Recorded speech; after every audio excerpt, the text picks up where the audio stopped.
เมืองอันเป็นแบบเบาท่านพระครูวิสิทธิ์ศิลาภรณ์ตั้งใจเจ้าคณะตำบลป่าแดดนอนในเจ้าอาวาสวัดวังสิ่งคำตนนี้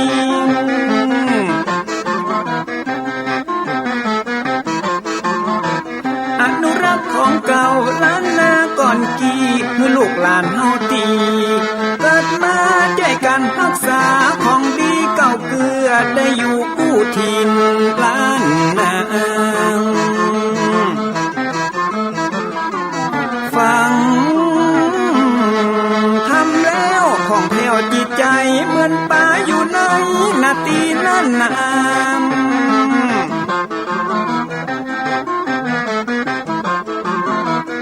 เหมือนไม้สลีอันมีไม้กำเหมือนเสืออยู่ธรรมดงดอยคุณเขาสุขของมนุษย์ยิ่งใจหมู่เฮาสุขที่ได้เอาธรรมะห่มตุม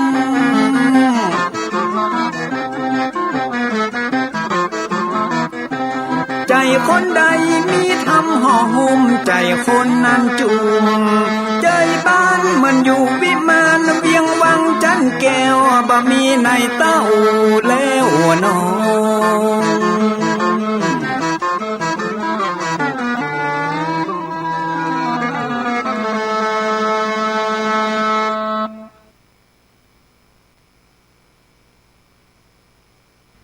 เดี๋ยวก็วันเดี๋ยวก็คืนเดี๋ยวก็ตื่นเดี๋ยวก็ตายเดี๋ยวลำบากเดี๋ยวสบายเดี๋ยวก็ร้ายเดี๋ยวก็ดีประเดี๋ยวต้องไปสู่โลกหน้าเดี๋ยวต้องลาจากโลกนี้รีบเร่งทำแต่ความดีอย่ารอรีว่าเดี๋ยวทำขอยกมือ10 นิ้วกราบนอบน้อมอย่างพระติรัตนเกี่ยวเจ้าตั้ง3 ประการอันมีพระพุทธพระธรรมพระสงฆ์อันเป็นสรณะที่เปิ่งตีเคารพนับถืออันสูงสุดในชีวิตขอกราบคารวะแตบไตไวสาปุญญาปารมีธรรมพระมหาเถรานุเถระภิกขุสังฆสามเณรเจ้าจุตนจุองค์อันหมายมีพระเดชพระคุณหลวงปู่พระพรหมมงคลที่ปรึกษาเจ้าคณะภาค7เจ้าอาวาสวัดพระบรมธาตุเจ้าสีจอมตองพระเดชพระคุณหลวงป่อท่านเจ้าคุณพระเทพโกศลที่ปรึกษาเจ้าคณะภาค7เจ้าอาวาสวัดศรีโสดาพระอารามหลวงพระเดชพระคุณหลวงป่อท่านเจ้าคุณเจ้าคณะภาค6จังหวัดเชียงรายพระเดชพระคุณหลวงป่อท่านเจ้าคุณพระธรรมเสนาบดีรองเจ้าคณะภาค7เจ้าอาวาสวัดพระบรมธาตุเจ้าดอยสุเทพพระเดชพระคุณหลวงป่อท่านเจ้าคุณพระเทพปริยัติเจ้าคณะจังหวัดเชียงใหม่เจ้าอาวาสวัด7 ยอดพระอารามหลวงอำเภอเมืองเชียงใหม่พระเดชพระคุณหลวงป่อท่านเจ้าคุณพระเทพรัตนนายกท่านเจ้าคณะจังหวัดลำพูนเจ้าอาวาสวัดพระธาตุเจ้าหริพุนชัยจังหวัดลำพูนพระเดชพระคุณหลวงป่อท่านเจ้าคุณพระราชรัชมุนีเจ้าคณะอำเภอเมืองเชียงใหม่เจ้าอาวาสวัดสวนดอกพระอารามหลวงอำเภอเมืองเชียงใหม่พระมหาเถรานุเถระครูบาสังฆเจ้าภิกขุสงฆ์สามเณรจุตนจุองค์ด้วยความเคารพเจริญสุขสวัสดียามเจ้าบรรดาปอออกไม่ออกศรัทธานาบุญสันนิบาตตันเข้าจุหนุ่มเท่าใจหญิงขอน้อมต้อนรับทุกท่านเข้าสู่รายการมรดกธรรมกับเมืองต่างสถานีวิทยุกระจายเสียงพระพุทธศาสนาแห่งชาติและสังคมคลื่นเพื่อการศึกษาพระพุทธศาสนาและวัฒนธรรมส่งสัญญาณออกอากาศต่างสถานีวิทยุวัดฝ่ายหินตำบลสุเทพอำเภอเมืองเชียงใหม่จังหวัดเชียงใหม่ในระบบคลื่นความถี่ FM 104.50 เมกะเฮิรตซ์ สถานีวิทยุพระพุทธศาสนาวัดหนองกายตำบลสันปะยางอำเภอแม่แตงจังหวัดเชียงใหม่ส่งสัญญาณออกอากาศในระบบคลื่นความถี่ FM 99.75 102.0 และ 89.25 เมกะเฮิรตซ์ สถานีวิทยุพระพุทธศาสนาจังหวัดเชียงไฮ้ส่งสัญญาณออกอากาศตีดอยม่อนจำปีวัดพระแก้วจังหวัดเชียงไฮ้ในระบบคลื่นความถี่ FM 99.50 เมกะเฮิรตซ์ และวิทยุชุมชนเสียงตามสายหอกระจายข่าวตามวัดตามวาตามหมู่บ้านต่างๆตีต่างท่านเจ้าอาวาสต่างผู้ใหญ่บ้านกำนันปอแก่ปอแควนได้เปิดออกลำโพงหอกระจายข่าวเสียงตามสายคือบรรดาญาติโยมศรัทธาได้รับฟังเสียงธรรมะในยามเจ้าพร้อมกันนี้เจริญปอนปอออกไม่ออกติดตามรับฟังกันตั้งวิทยุออนไลน์ซึ่งได้ลิงก์ออกไปไผที่มีโทรศัพท์มีอย่างก็สามารถเปิดรับฟังได้เข้าไปที่วัดฝ่ายหินก็จะมีสัญญาณลิงก์วิทยุออนไลน์ทางโทรศัพท์ก็ฟังได้หรือทางเว็บไซต์ของวัดวังสิงคำก็เข้าไปติดตามรับฟังกันได้เนอะขอขอบพระคุณทุกท่านที่ติดตามรับฟังรายการมาโดยตลอดทุกรายการทุกสถานีที่ได้จัดรายการและกราบขอบพระคุณครูบาอาจารย์ที่ได้ติชมได้รับฟังว่าจะเป็นครูบาสังฆมหาเถระเจ้าก็ฟังที่กล่าวกับผมได้นำมาเทศน์ตลอดจนพระสงฆ์องค์เนนก็หลายวัดหลายวาหลายรูปหลายองค์ที่ติดตามรับฟังการเทศน์แบบปืนบ้านล้านนาเวลาพบปะเจอกันหลายที่ครูบาอาจารย์ก็ดีพระเจ้าประสงค์องค์เนนก็ถามโอ้ตุลุงท่านพระครูผมฟังรายการตลอดเน้อติดตามรายการท่านพระครูติดตามรายการตุลุงตลอดเอาเป็นแนวในการเทศน์ก็ขอกราบขอบพระคุณจุตนจุองค์ด้วยความเคารพนับถือเน้อต่างวัดต่างวากันเหมือนกันตื่นมาตั้งแต่ตีสี่ทำภารกิจส่วนตัวตีห้าก็ขึ้นทำวัดสวดมนต์ปั่มเปงทำสมาธิภาวนาก็มาเทศนาหมุนเวียนกันไปก็เดี๋ยวก็ค่ำละภารกิจต่างๆเกือบจะไม่ได้ทำกันเต็มที่ในส่วนพี่น้องชาวบ้านก็เหมือนกันภารกิจก็ตื่นเจ้าก็ทำกิจวัตรส่วนตัวของภัยของมันไหว้พระสวดมนต์แล้วก็เตรียมตัวจะไปทำการทำงานกัน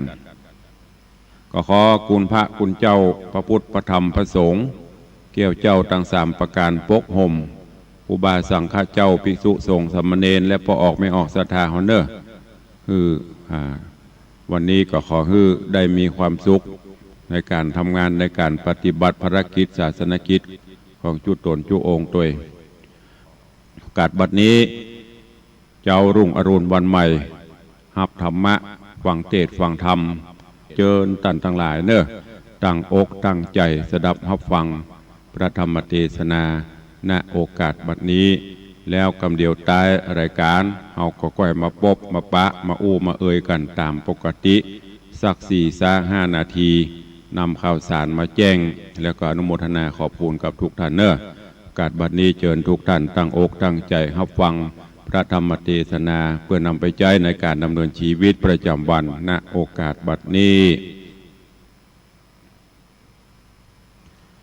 นะโมตัสสะภะคะวะโต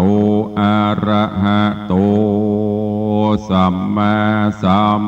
พุทธัสสะ สุดสุสังลาภัตเตปัญญังอัปปะมัตโตวิจักขันโนติสัทธโบดุราสัพพุริสตังหลายตั้งยิ่งใจใหญ่หน่อยผู้ใฝ่ห้อยเจยบานจริงหือตานเข้านามบัตถุพรำปัจจัยศีลดวงใส58ใดโกดแขวดหักษาปากันมามวนหมู่พร้อมนาอยู่ฟังธรรมจุงดาจำฟังที่เอาเป็นที่สอนใจจักใครกล่าวจี้หือแจ้งที่ตามมีดังพระมุนีที่ใบเทศนาไว้เมินมาบัดนี้แด่เตอศรัทธาอันว่าสัพพัญญูพระพุทธเจ้าตนเป็นเก้าศาสนานำสัตตามวลหมู่หือโป้นจากมารภัยเตศนาไขบอกเล่าหือหูเก้ากองดีได้เว้นหนีกรรมบาปอันกระยาบจังไรการว่ามีภัยมาเก่าหรือมีข่าวมาถึงหูหือพิจารณาดูที่สันอย่าด่วนสันเอาเบาอย่าถือเอานุ่นงิ้วใจจุ่งติ้วเอาหินพากันฟังเขาจะโดยง่ายก็จ้างฮ้อนให้ไปลางตุกปะปังจ่องหอยได้ตำก้อยเครื่องกาพองก็จะหือใดพ้องก็ไกลหือเสียแม่นลูกเมียมากล่าวอย่าฟังเฝ้าตัวตามแม่นคนหลายล้ำใหญ่น้อยมากล่าวถอยกรรมดีว่าตนบุญมีมาเกิดตนเจ้าว่าตนผาเสดมีมาจูงพิจารณาสันส่องฮือแม่นจ้องกองดีดังราชสีห์ตัวหนึ่งเราอยู่ป่าเศร้าหิมพานต์หานกวางฟ้านมาจางอันสัตว์ปากวางนาหกเล่นมาเป็นหมู่ต้นไม้ลู่เป็นสายใดเจ็บหลายไม่มาดก็โอกาสจะทำใครหูความเก้าเหตุหือเขาโป้นเขตเครื่องขีดังนิยายมีแต่ก่อนเจนปูมอนปิตาว่ายังมีกระต่ายตัวหนึ่งนาบ่อไรนอนอยู่ใต้ต้นตาลพงสำราญมาม้อยดาจักม้อยหลับไปล้มกวัดไกวลายหลากหน่วยตันหักไปโบนล่นลงโหนต่ำไตโต๊กถูกใส่ใบแห่งอันอาข้างแจงหนเนื้อเสียงดังเหลือมีกองสัดนันห้องไพรโซนกระต่ายต้นสะดุงสติฟุ้งเววาเกิดวาดดอยผาจักลมแผ่นดินลมเปปังบอกกึดยังเหตุเก้าว่ามีแต่เล่าสันได้ป้อยหนีไปบ่จ้าเอาไปนาเป็นไม้ย้อนกว่าตายหมู่รีบบอกเจ้าหมู่เรียวปันว่าจุงปากันอย่าจะเล่นจอมข้าเรียววายการบอกไปนั่นใส่สู่จักใดเมื่อมอนเหตุดงดอนป่าไม้แผ่นดินใหญ่แตกม้างบ่อหลอกข้างที่อยู่ไปสู่เรียวพานย้อนข้าหันสันทีบอบมีที่สั่งกาจิงเล่นมาสู่รอดอีดหิวหอดดาตายสัตว์ทั้งหลายน้อยใหญ่อยู่ป่าไม้ดงดานคือกวางฟานแลดสู่วอกก้างหมู่นางนีจุมเสือมีหยาบจ้าตังจ้างและมากงัวควาย หมูป่าลายละเลือนกระทิงเถื่อนดงตานได้ยินมันเป่าห้องสนั่นกองแดนไกลก็ใส่ใจว่าเป็นแก่นว่ามีแม่นเป็นไม้ต่างกว่าตายจุผู้แล่นสะสู่สะโสนกระต่ายตนหยาบจ้าแล่นก่อนแนะนำต่างลัดดงขวางห้อมห่วยเหวลิงจ้วยผาจานไม้โดงตานน้อยใหญ่หักล้มไขว้เปปังมีเสียงดังกระคลื่นดังจากฟื้นโดงรีตีนั้นราชสีอาจกลาเอวสอดลาดดงดานหันกวางฟันแรดจ้างวอกวีกังนางนีตั้งเสือมีลิงเมนโหกวิ่งเต้นตามกันเสียงเนืองนั้นมีกองสัดนันห้องโดงรามก็จะถามใครหูว่าสู่มวนหมู่ต่างหลายเล่นพันภายสะเศร้าจักไปสู่ดาวแดนใดหรือมีภัยน้อยใหญ่เดือดห้อนไม่สั่งจาจุงใครจะบอกเล่าถึงเหตุเก้าตามมีสัตว์ดงรีม้วนหมู่ต่างกล่าวอูไข่ปานว่ากระต่ายมันตัวนี้ได้กล่าวจี้ไข่กำว่าดงดำป่าไม้ดงด้อยใหญ่ผาหินพื้นแผ่นดินใหญ่กว้างจักแตกมั่งขจายการสู่ตั้งหลายเนิ่นจะเตี้ยงความหน้ามรณากระต่ายจะบอกกล่าวก็ฟังเฝ้าภายพันแล่นตัวมันบ่จ้าเหี่ยวกลัวความนาตายหนีราชสีอาจกล้าบ่ได้จ้าจะทาม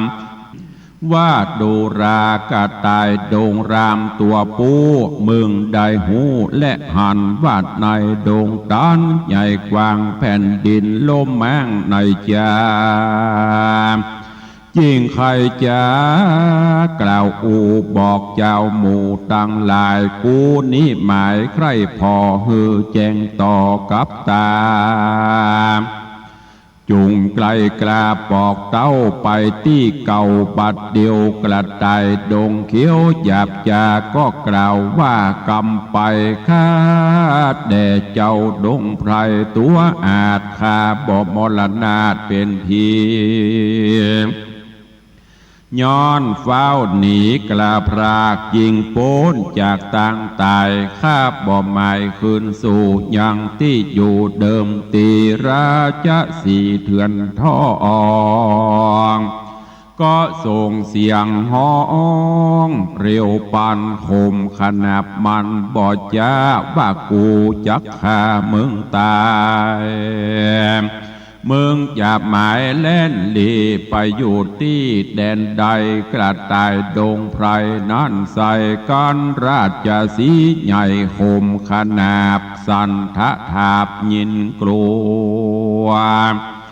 ก็ก้มหัวหมอบอยู่บ่จังกล่าวอูไข่กำแล้วเฝ้านำไปนาป่าเจ้าป่าราชสีตั้งสัตว์ดงรีน้อยใหญ่หมื่นตัวได้เป็นตรารีบไกลกลาไปสู่ยังที่อยู่ต้นตาลกระต่ายดงดานนานเล่าก็บอกเล่าตามมีราชสีกวาดหูว่ากระต่ายลับอยู่สำราญมีหน่วยตาลตกใส่ใบตาลใหญ่อันแห้งค้างอยู่แจงหนเนือเสียงดังเหลือใจจ้าดังฟ้าผ่าลงมากระต่ายนี่นาลับอยู่บอกวาดหูคิงโตน ใจเวบนไหวหวานกึดดอยลั่นจักลมปัทวีลมทลายเย็นกลัวตาหมุบโมจิงบอกเจ้าหมู่บ้านเดียวต่างรีเอเปรวเล่นกว่าลัดดันป่าดงนาเหตุสัตว์นานาหน่อยใหญ่บ่อพิจารณาควายหันใส่ต่างใส่ใจแน่มันว่าเหตุนั้นมีมาดังมันจากกล่าวอูจริงแลนสะสู่สะโซนโกลักหนอันใหญ่เกิดขึ้นควายลวงลายพ้องบำบายโมยมังบ่หลอกข้างลำบากแข้งขาหากอุดการเดียวย่างหันเสสามตุกปักคำจ่องหอยได้ตามก้อยเครื่องขี่ราชสีเจ้าป่าหูแจงกว่าจุอันก็ไข่ปันบอกเล่าหือสัตว์ป่าเศร้าดงเรียมได้รีบหนีขึ้นสู่ในที่อยู่ภัยมันก็มิหันและนามูลลาศรัทธามวนหมู่อันพร้อมอยู่ฟังธรรมได้ดาจำติดต่อบอกขาดคอบทใดกรรมจากใครสอนกล่าวว่ากันมีข่าวมารอดหูฮือขนิงดูสานที่ฮือแมนตี้กองทำได้ยินกรรมกล่าวอูแม่นลิงลูตัวลมการบ่สมมักไฟป่าเอาไม้เครื่องชีลางเตื้อมีคนบาปใจกล้าหยาบปลาเอาคำขามาล่อคือแหวนเกี่ยวก้อเจียงคานซ้อยสังวานกล้ามากที่เตะหากของเก๋มีเหลี่ยมเล่บ่อไรสั่งเก็บไว้บ่อสั่งเก็บได้บ่อจะตัดสองนะเรารามีมาจาลายแหล่สั่งกล่าวแก่กรรมดีว่าคำขามีก้าใหญ่เฮานี้ใส่ตังสองเก็บได้ของกามากสองเฮาหากเสมอกันกวนจักป่านบิดแบ่งหือถูกแห่งกองธรรมขอเอาคำนี้เล่าไว้กับเจ้าสันเดียวข้าจักเรียวคืนสู่ยังที่อยู่เกหามย้อนโบตาอย่างน้อยพงอ่อนอ้อยเยาว์วัยหรือแสงจากไข่นันนี้อย่ากล่าวจีจะกล่าวจีนาเราราไฟเอือได้ลงเชื่อตัวตามยังจากำงามกล่าวถอยอันว่าใส่ซอยทำมาโรงเครื่องประดับองค์นี้ใส่ขอเงินไว้ปั่นค่า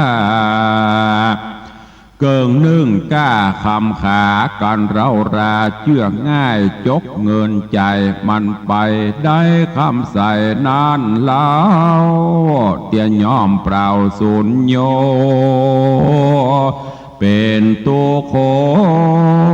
บ่อน้อยไหลหลังถอยตัวจอมได้คำปอมด้านใส่ป่าหือได้มองผ่านแถมประการหนึ่งเล่าหูกึดเล่าขนิ่งหมาย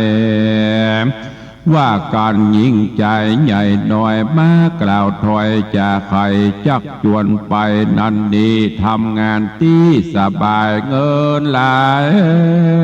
จักได้วันเกิดไข่ไปยาวแม่นด่วนเปล่าหาดเฮารีบฟังเฝ้าโดยไปจากทุกใจเมื่อซอยได้ตำก้อยทาโร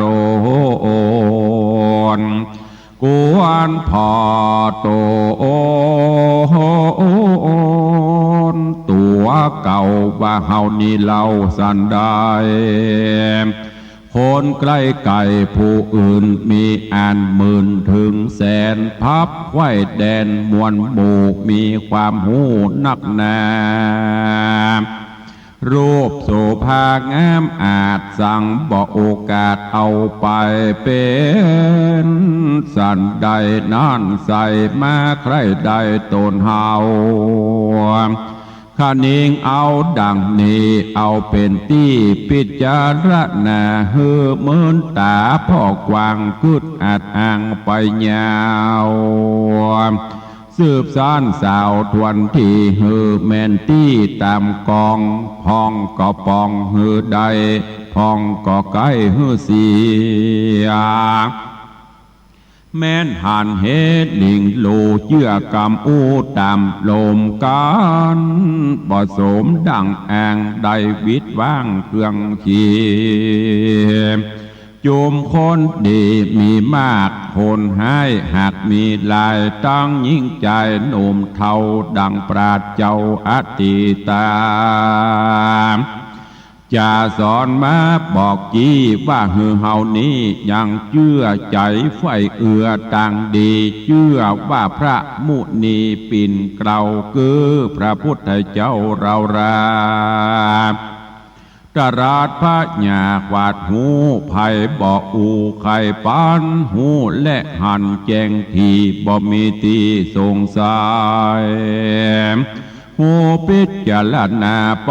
สั้นส่องเหือแม่นจ้องกองธรรมหันว่าป่าปะกรรมใหญ่น้อยเป็นตัวถอยกาลีหันว่าบุญมีเตียงแต่บาปมีแน่เป็นมาเชื่อว่ายิงใจหน่อยใหญ่ตกอยู่ใต้เวรกรรมการกระทำกรรมบาปอันกระยาบกาลีบาปกรรมมีตอบใส่ได้ตกให้จังไรกันกลาไกลละพรากตายละจากเมืองคนยอมเอาโต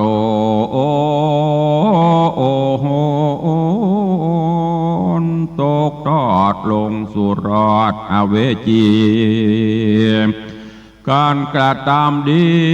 นั่นใส่สั่งบุญไว้บอกขาดบ่ประมาทลาสาบุญจักป่าส่งอยู่เฮือได้อยู่เจยบา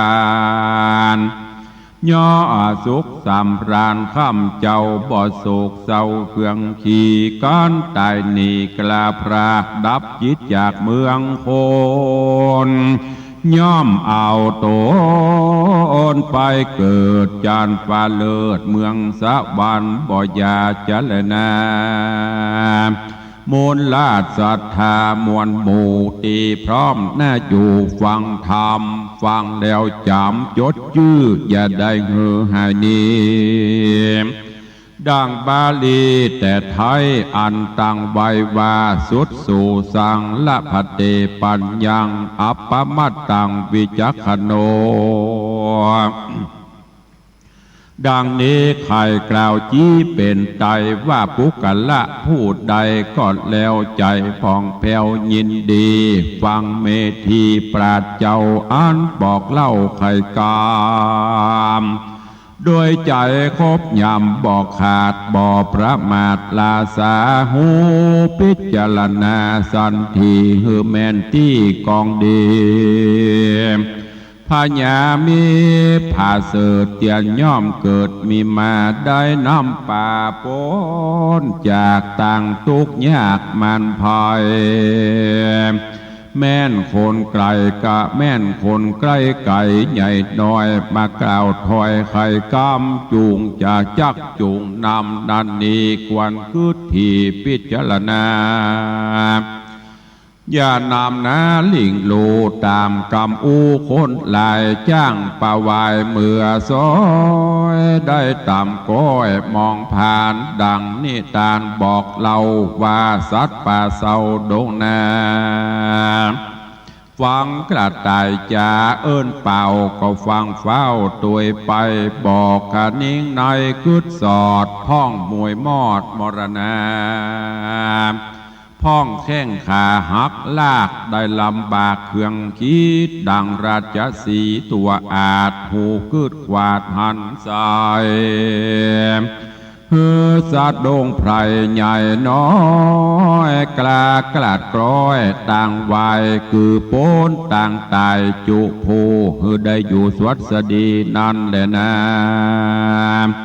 เนติตังขีญาสังวันนาวิเศษจะห้องเหตุธรรมเทศคำสอนเรื่องอย่าถือนุ่นงิ้วหื้อติ้วหินผาก็บังโกมสมฤเอสเดชก็ได้รับฟังกันจบลงไปแถมตอนหนึ่งแถมเรื่องหนึ่งในเรื่องของพระธรรมเทศนาที่เจ้าวันนี้ก็ได้นำมาฝากฝังเป็นธรรมะปรรณการคือกับพอออกไม่ออกศรัทธาในเรื่องของการอยู่ในโลกเหล่านี้ขอคือเป็นผู้ที่มีความหนักแน่นจะไปเป็นคนหูเบาจะไปเป็นคนเจือง่ายลำไปอย่างได้ทำเพิ่นว่าจะไปถือหนุนงิ้วคือติ้วหินผาก็คือเวลาได้รับข่าวสารได้รับกรรมอย่างต่างๆนานามาก็ขอฮือใจความคิดพิจารณาจะไปฮือเข้าทางหูถูออกทางปากโวยลำไปฮือคิดฮือพิจารณาแยกแยะแล้วก็ตรวจสอบพิสูจน์ก่อนในความแน่นอนความเป็นจริงแล้วก็ก้อยเชื่อยิ่งปัจจุบันนี้ญาติโยมทั้งหลายสื่อต่างๆที่มันล่อหูล่อตาล่อกิเลสตัณหาก็นักอย่างติตกเป็นข่าวเปิ่นเอาคำเอาอย่างมาตกส่องหน้าส่องตาแล้วก็อู้จาทะลิปลอบโลนต่างๆบางท่านบางคนก็เกิดกิเลสตัณหาเปิ่นถามเอาคำปลอมคำอย่างบุหุแลกถอดเอาของจริงในตนในตัวไปฮือเปิ่นก็เพราะสาเหตุหนึ่งก็คือโลภะคือความโลภข้าได้นักกว่าของตัวเก่าสุดท้ายก็มาเศร้าซ้อยเหงาหงอยเป็นเรื่องเป็นราวไปก็เพราะอันเนี้ยถือเอางิ้วบะติ้วเอาบะหินบะพาก็คือบ่มีความหนักแน่นบางท่านบางคนก็ประสบเรื่องราวต่างๆและที่สำคัญข่าวลือข่าวสารอันต่างๆที่ระบาดกันนักในปัจจุบันนี้ยิ่งในยุคของการสื่อสารไร้พรมแดนอย่างที่ตุลุงได้บอกอย่างที่ครูบาอาจารย์เปิ้นได้ชี้แนะทราบข่าวอย่างมาหน่อยยิ่งในสมัยโทรศัพท์นี่บ่อ่านบ่นักแน่นบ่วิเคราะห์บ่พิจารณากลัวเปื้อนบ่หูกลัวคนอื่นบ่หันบ่หูตันกดส่งกดอันอย่างกันไป จำเตืออย่างข่าวพอเมินเปิ้นพอปีไหนมีเบาเปิ้นเอามาล่อหน่อยก็กดแชร์กดส่งกดไล่กันไปมันเว้ยบะเดียวจะกดอย่าเอาแม่มือหัวแม่มือจิ้มลงไปต้องคิดก่อนเนอะดีบดีก็จะเป็นโทษกับตัวกับตนแถมไปโดนข้อหาหมิ่นประมาทดูแควนเปิ้นไปโดนข้อหากฎหมายคอมพิวเตอร์อย่างมูนี่ซึ่งบางท่านก็หูเท่าบ่ถึงการบางท่านก็หูแต่ก็ทำเนี่ยก็เพราะเชื่อง่ายเหมือนอย่างกระต่ายตื่นตูมตะเกีย ในธรรมนะกิ่งบะเป้าตกสว่าว มันรับอยู่เนาะบะกองตกสว่าวตกส่วมบ่พอแล้วว่ามันเป็นอันยังอันยังตกไผนี่ยังที่ไหนตรวจสอบดีๆก่อนกับบอกเนี่ยประหลาดประเด็ดลุกล่นไปปะเปิ้นหมูหลัดจะหมูอันอย่างสัตว์ป่ากวางลำมั่งฟันอย่างต่างๆนกหนูต่างๆก็บอกสู่เขาเข้าใจเนอะปุ้นแผ่นดินลมแผ่นดินสไลด์ ว่าไล่หลังบรรลมลมนี้เนอหนีบันนี้ตายเนออันหมู่นั้นกับปดโทษตัวลมแต่หูแต่บหูจนมีราชสีห์มาสั่งฮือโล่นอันอย่างมันนี้กระต่ายก็บอกฮือโอ้ปุ่นท่านเจ้าป่าเจ้าเขาประเด็นนี้นะแผ่นดินมันถล่มพวกดินหยุดดินปังไม่ใช่เหมือนเมืองน่านไม่ใช่เหมือนตั้งเชียงรายเนออันนี้มันถล่มทลายปุ่นขันหนีตายมันนี่บอกเขาก็ล่นมันเนี้ยราชสีห์แต่กาโอ้แต่กาท่านเจ้าอันปลากูไปพอปดตกกระตายกระตุกวดตายสันยงโอ้มันไปบ่ได้นะเดี๋ยวจะตายนะไปมันจะไปกับบ่ไปพอคือมันหูมันหันแน่แจ้งแหก่อน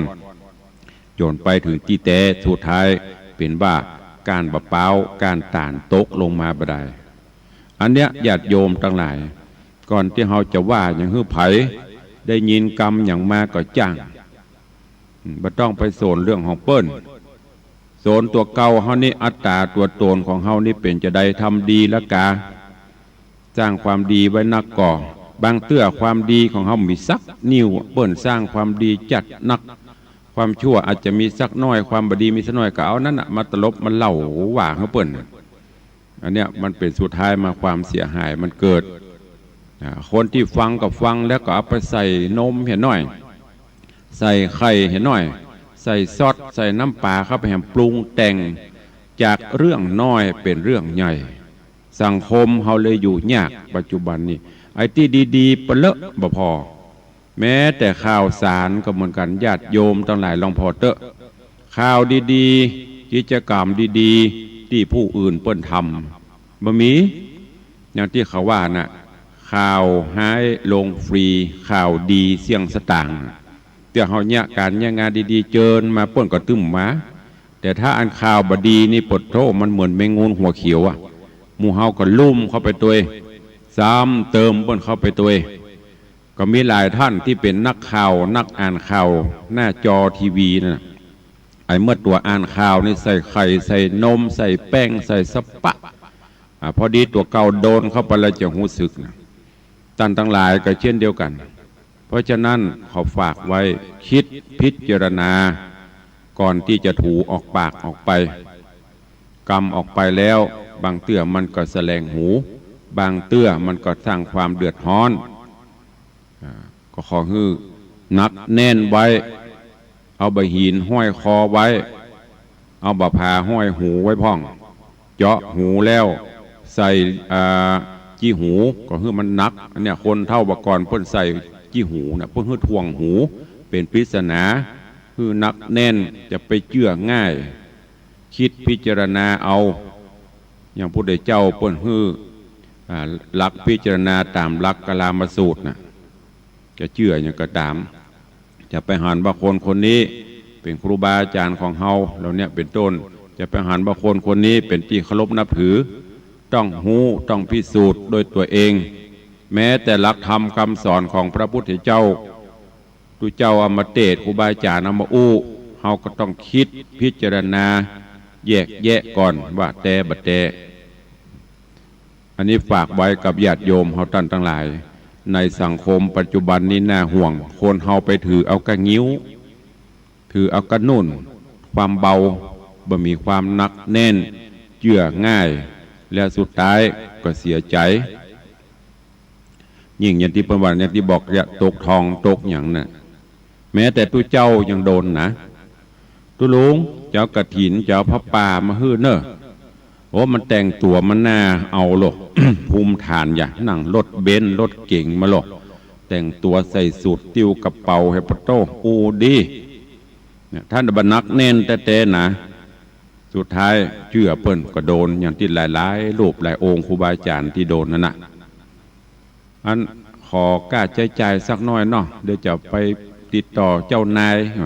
จะไปพิมพ์นั่นพิมพ์นี้ขอ5 ปันนี่เถอะมาถ้านักมาถ้าเป็นแสนนะขอ5 ปันถ้าวัดไหนฮื้อ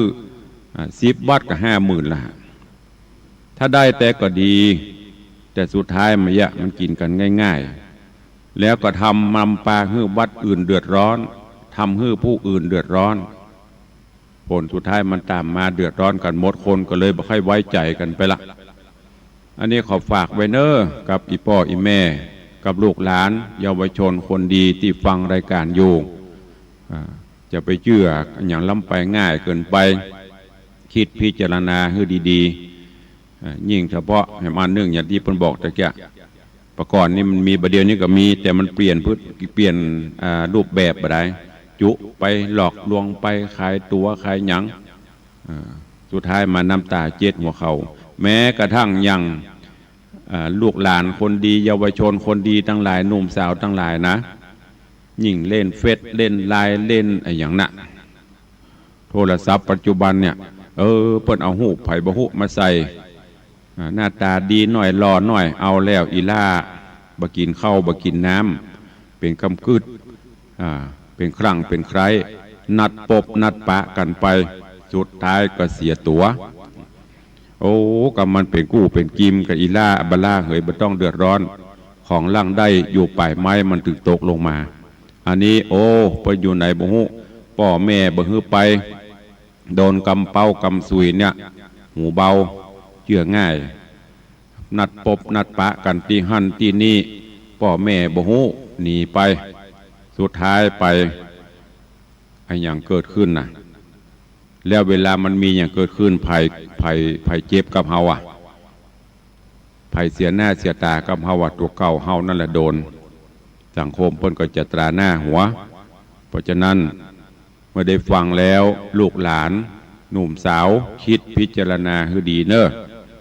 บอกว่าจะตั้งอันยังก็ตามจะเลือกกู้เลือกนายก็จังขอให้เอาตัวอย่างพ่อแม่เฮานั่นนะครูบาอาจารย์เป็นตัวอย่างที่ดีและที่สำคัญเอาน้ำธรรมคำสอนข่าวสารที่เฮาฟังคิดพิจารณาแยกแยะเอาจะไปฟังแบบผ่านๆจะไปเข้าหูซ้ายทะลุหูขวาฟังน้ำฟังธรรมก็เหมือนกันเก็บแกะก้อนไกเอาอันไหนที่มันเป็นประโยชน์จะนะเป็นประโยชน์ก็เอาไปใจสังคมเฮาปัจจุบันเนี่ยยิ่งต้องการธรรมะยิ่งต้องการสิ่งที่ความจริงต้องเอาไปประพฤติปฏิบัติจะไปปล่อยให้กิเลสความโลภความโกรธความหลงไอ้ความโลภนั่นก็คืออย่างที่ว่านะอยู่บ้านดีๆใส่ทองบานไผ่ที่ไหนบ่ฮู้เอาคำปลอมมาล่อหน่อยตาลูกเป็นโพรงตาลูกเป็นไฟความโลภเกิดขึ้นใครได้นักถอดของตัวเก่าแลกของเปิ้นสุดท้ายมาไปขายไปของปลอมเอาไปที่มีเครื่องมือวัดโลกแต่หูปลอมหูอันที่มันเกิดขึ้นมันคือความโลภเท่านั้นน่ะถ้าบันโลภมันก็บ่เสียของยินดีของฮามีนี่สลึงเดี๋ยวจะมันเตอะดีกว่า20 บาทสู่ก่อนถ้าแน่จริงปุ่นปลากันไปร้านทองพูเลยคือปัญจังตกลงตามนั้นอันตามบ้านนี่มันมีสักเปอร์เซ็นต์เนอะจะไปเอาหูเบาจะไปเกิดความโลภนำไปเรื่องความหลงความใคร่อย่างต่างๆก็เหมือนกันก็ขอให้ฝากไว้ตัววันนี้ได้นำทำก้อมเรื่องจะไปถือนุ่นงิ้วหื้อติ้วหินผาก็คือจะไปหูเบาหื้อนักแน่นคือมีความคิดพิจารณาเอาหลักธรรมไปใจก็จะนำปลาหื้อรอดพ้นจากภัยอันตรายต่างๆเน้อฝากกับญาติโยมทั้งหลายตัวเองวันนี้เวลาหมดเวลาแล้วขอนำรายการจากไปก่อนเนาะก็พบปะกันในวันต่อไปก็ขอความสุขสวัสดีจงบังเกิดมีกับทุกท่านเน้ออยู่ดีมีสุขเหมือนกันจุตนจุองค์จุผู้จุโขนเนอจัตตารโอธรรมาวัฏันติอายุวันโนสุขังพลัง